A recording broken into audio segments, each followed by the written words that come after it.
Jeff, how are you doing here today? Very well, thank you, Doug. Jeff, I've got to ask, could you tell us a bit more about what manager service models are? Certainly. So many organisations, particularly large ones like banks, have used systems integrators and IT partners over the years and actually had their technology managed, but often within their own data centres.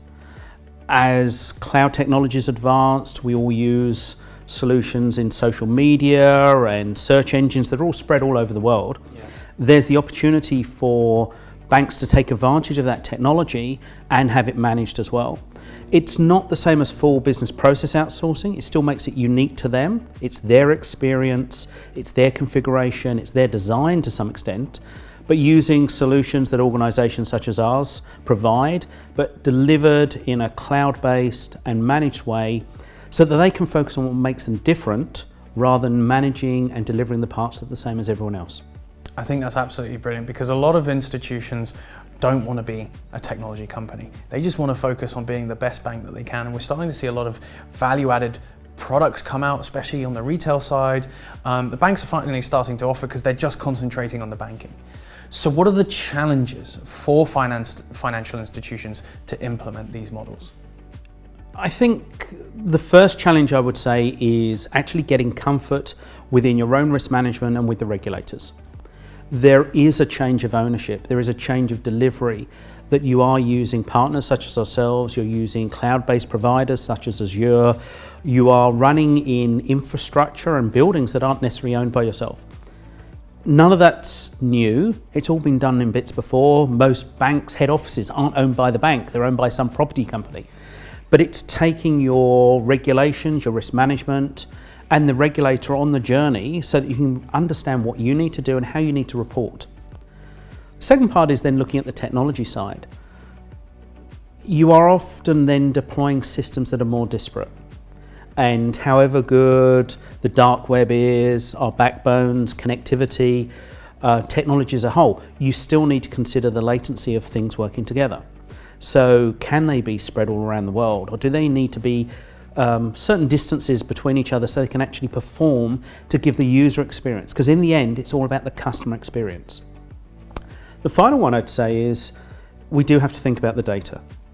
Every country has its own rules and regulations about data sovereignty and where you want to put it, what data can go in which places, and the difference between processing and storing the data. So often processing can be done anywhere in the world, but as long as the data comes back to the home country of the customer group you're serving. And for many banks, that could be multiple countries around the world where they've got disparate customers.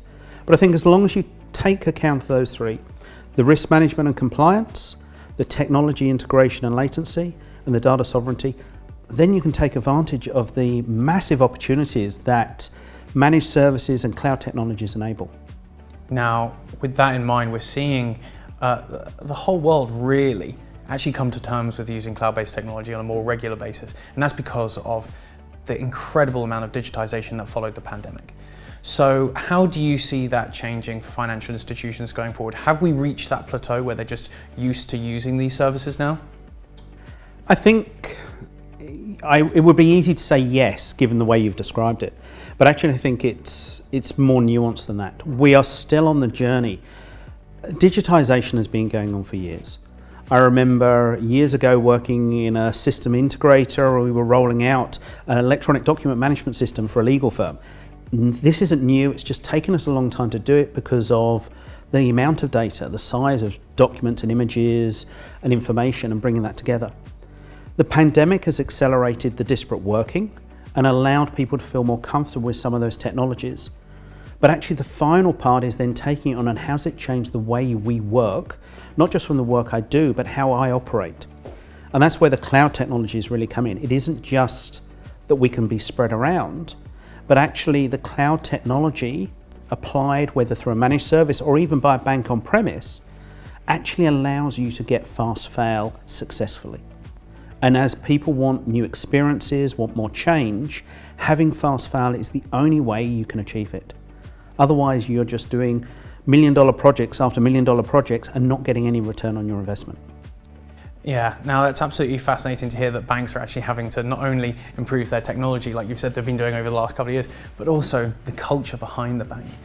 Looking at both of them in tandem and not as disparate. Now, I'm intrigued to see how we're seeing payments change dramatically.